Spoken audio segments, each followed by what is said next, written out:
குறி வைத்தால் தவற மாட்டேன், தவறுமானால் குறியே வைக்க மாட்டேன். இதெல்லாம் யாருக்கு சொல்றோம், எதுக்கு சொல்றோம்னு புரிய வேண்டியவங்களுக்கு புரிஞ்சா நல்லா இருக்கும். எல்லாரும் எப்படி இருக்கீங்க? ஒவ்வொரு நாளும் நாங்க பாக்குற விஷயம் எங்கேயோ இருந்து யாரோ சொன்னது, எங்கேயோ கேட்டது, எங்கேயோ படிச்சதுன்றத பத்தி டிஸ்கஸ் பண்றோம். நான் சொல்லிட்டு இருக்கேன் உங்களோட. ஆனா இன்னைக்கு நான் பேச போறது கரண்டா, அதாவது இன்னைக்கு இப்ப தமிழ்நாட்டு அரசியல்ல இருந்து நாங்க எடுத்துக்கொள்ள வேண்டிய சில லெசன்ஸ், லைஃபுக்கு வேண்டிய லெசன்ஸ் கொஞ்சம் இருக்கு. ஷேர் பண்றேன், பிடிச்சிக்குங்க, வாழ்க்கைக்கு பயன்படுத்தலாம். ஒரு மிகப்பெரிய இரண்டும் பாரம்பரிய கட்சிகள், டிஎம்கே, ஏடிஎம்கே. உங்களுக்கு எல்லாருக்குமே தெரியும், தமிழ் பேசும் உலகத்தில் இருக்கிற அத்தனை மக்களுக்கும் ஏடிஎம்கேனா என்ன, டிஎம்கேனா அதன் வரலாறு தெரியும். அதாவது அண்ணன் தம்பி மாதிரி ரெண்டு பேரும், இவன் இல்லாட்டி அவன், அவன் இல்லாட்டி இவன் என்று ரெண்டு பேரும் மாறி மாறி கடந்த 70 வருஷமாக தமிழகத்தை ஆண்டுட்டு இருக்கான். ஆனா அதுக்கு இடையில மூன்றாம் தரப்பா ஜஸ்ட் ஒரு 2 வருஷத்துல ஒருத்தர் வந்து ஆட்டி படைச்சு ஜெயிக்க முடியும் என்று காட்டியிருக்காருன்னா அவருடைய ஸ்ட்ராட்டஜிக் பிளான் ஒன்று இருக்கு. இந்த பிளான்ஸ் எல்லாத்தையும் லைஃப்ல நாங்க அப்ளை பண்ணா எங்களுடைய வாழ்க்கையில நாங்களும் ஜெயிக்க முடியும். அது என்னன்றதை நான் நோட் பண்ண விஷயத்த உங்களோட ஷேர் பண்றேன். முதலாவது விஷயம், விஜய் தன்னுடைய டிசிஷன் எடுக்கிறதுக்கு முன்னாடி தன்னுடைய பொசிஷனை வந்து டெவலப் பண்ணார். எவ்வளவு காலத்துக்கு? ஏறக்குறைய 20 வருஷமா இந்த லெவலுக்கு மெல்ல மெல்ல மெல்ல வந்து மக்கள் மனதுல ஒரு தலைமைத்துவம் தரக்கூடிய பண்பாளனாக தன்னை சித்தரிக்கக்கூடிய ஊடகத்துல இருந்து எல்லாரும் மனதையும் கேப்சர் பண்ணார். அப்ப நீங்க கேட்கலாம், இந்த மாதிரி லீடர்ஷிப்பாக எத்தனையோ நடிகர்கள் வந்திருக்காங்க, அவங்க எல்லாராலையும் ஜெயிக்க முடியல, எப்படி விஜயால முடிஞ்சது? முதலாவது, விஜய் தன்னுடைய டிசிஷன் என்னன்றத ஒரு 20 வருஷத்துக்கு பிறகு நான் இப்படித்தான் வருவேன் என்ற டிசிஷனை எடுக்கும் பொழுது அதை நோக்கி தன்னை செதுக்கிக்கிட்டு வந்திருக்கார்.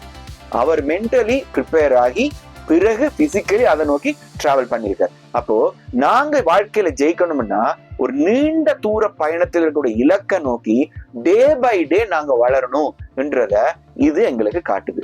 நிறைய பேர் டிசிஷன் எடுத்துருவாங்க, அதுக்காக தங்களை செதுக்க மாட்டாங்க. நாங்க எங்களை மாத்திக்கணும், நாம அதுக்கு தயாராகணும். 2வது, என்ன விதமான அரசியலுக்குள்ள வரும்பொழுது என்ன விதமான எதிர்ப்புகளை நான் சந்திப்பேன், எதுக்கெல்லாம் நான் ப்ரிப்பேரா இருக்கணும்ன்றத முதலே டிசிஷன் எடுத்தபடியால அவருக்கு தளர்வு வரல. இது இப்படித்தான் நடக்கும், இவங்க இப்படிதான் பண்ணுவாங்க, இதுக்கு இப்படிதான் ரியாக்ட் பண்ணணும்ன்றத தெளிவா எடுத்துக்காரு. அதாவது சேலஞ்சஸ 90% நீங்க என்ன பண்ணணும், பிளான் பண்ணி அதை ஃபேஸ் பண்ணணும். So you must prepare yourself to face the challenge ன்னு சொல்லுவாங்க. நீங்க ஒரு பிசினஸ்லயோ ஜாப்லயோ வாழ்க்கையில எந்த இலக்கு நோக்கி போறனாலும் வரக்கூடிய சவால்களை ஃபேஸ் பண்றதுக்கு, அதை ஹேண்டில் பண்றதுக்கு எங்களை தயார்படுத்தணும்ன்றது இந்த விஜய் இந்த வெற்றிக்கு பின்னால் இருக்கக்கூடிய இன்னொரு செய்தி. 3வது மிக முக்கியமான செய்தி, ட்ரெண்டுக்கு ஏற்ற மாதிரி தன்னை மாத்துறது. அதாவது அரசியல்வாதிகள் மணித்தியால கணக்கா மேடையை போட்டு மீட்டிங் கதைக்கிறதுன்றது எல்லா தமிழகத்திலையும் சரி ஈழத்திலையும் சரி இந்த மாதிரி பழக்கங்கள் இருக்கு. ஆனா ட்ரெண்ட் என்ன? வாட்ஸ்அப், ட்விட்டர் இல்லையா, இந்த மாதிரி சமூக ஊடகங்கள் இருக்குல்ல, இதன் ஊடாக மக்களோட நேரடியாக களத்துல போய் இதயத்தை தொடக்கூடிய, ரொம்ப ஹார்ட் டு ஹார்ட் பர்சனலா டச் பண்ணக்கூடிய வேலாம் இருக்கும் பொழுது மேடை பேச்சு அலங்காரம் தேவையே இல்லை. அப்ப அந்த இந்திய ட்ரெண்டை வந்து தனக்கு ஏற்ற மாதிரி மாத்தி பாக்குறது. நாங்களும் கூட பழைய காலத்து முறையில இல்லாமல் இன்னைக்கு என்னென்ன டெக்னாலஜி வருதோ அது எல்லாத்தையும் எங்களுடைய இலக்கு கேட்ட மாதிரி பயன்படுத்த தெரியணும். இது 3வது. 4வது, அதாவது ப்ராஸ்பெக்டிங். எந்த விதமான வயது உள்ளவர்கள் எனக்கு ஆதரவு தெரிவிப்பார்கள் என்றத முன்னாலே லிஸ்ட் அவுட் பண்ணி அந்த மாதிரியான ஆட்களோட தான் கூடுதலான தொடர்பாடலை கொள்ளுவார்கள். நல்லா யோசிச்சு பாருங்க, அவருடைய கண்டக்ட் எல்லாம் பாத்தீங்கன்னா பிலோ 40க்கு கீழே அல்லது 30, 25, 20 ஏன் 10 வயசு பிள்ளைகிட்ட கூட அவர் தன்னுடைய கருத்தாடலை கொண்டு சேர்த்திருக்காரு. அதனால அவர்களுடைய வெற்றிக்கு அதெல்லாம் மிக முக்கிய பங்களிப்பு. அதாவது சொல்லுவாங்க, நீங்க பாரம்பரியமா ஓட்டு போடுறவன் பாசத்துக்காக ஓட்டு போட்டிருக்காங்கடா, அது இங்கதான். விஜயை விட விஜய் மாதிரி வீட்டுக்குள்ள ஒரு குழந்தை என்ன அப்பாட்ட, அம்மாட்ட, சித்திட்ட, சித்தப்பாட்ட, பெரியப்பாட்ட, தாத்தாட்ட எனக்கு விஜய பிடிக்கும், நீங்க போய் ஓட்டு போடுங்கன்னு சொல்லி போட வச்சிருக்கிறாங்க. ஏறக்குறைய 25% குழந்தைகளுக்காகத்தான் ஓட்டு போட்டிருக்காங்கன்னு பலர் சொல்லியிருக்காங்க.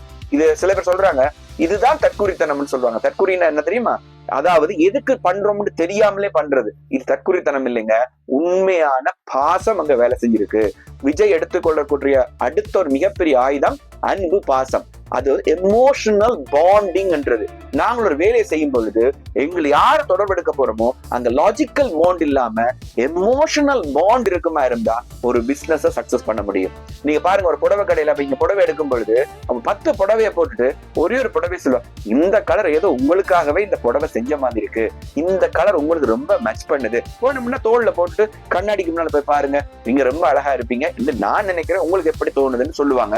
அதை போய் போட்டு பார்க்கும்போது அவங்களுக்கு தோணும் போது உடனே வியாபாரம் நடக்குது. இது ஒரு எமோஷனல் பாண்டிங். அப்ப எமோஷனல் பாண்டிங்ன்றது நம்மளோட சக்சஸுக்கு மிக முக்கியம். அண்ட் லாஸ்டா நான் உங்களுக்கு சொல்ல போற விஷயம் பொறுமை. அதீதமான பொறுமை, அவசரப்படாமை. அவர் பாருங்க தளர்வே இல்ல, அலட்டிக்கல.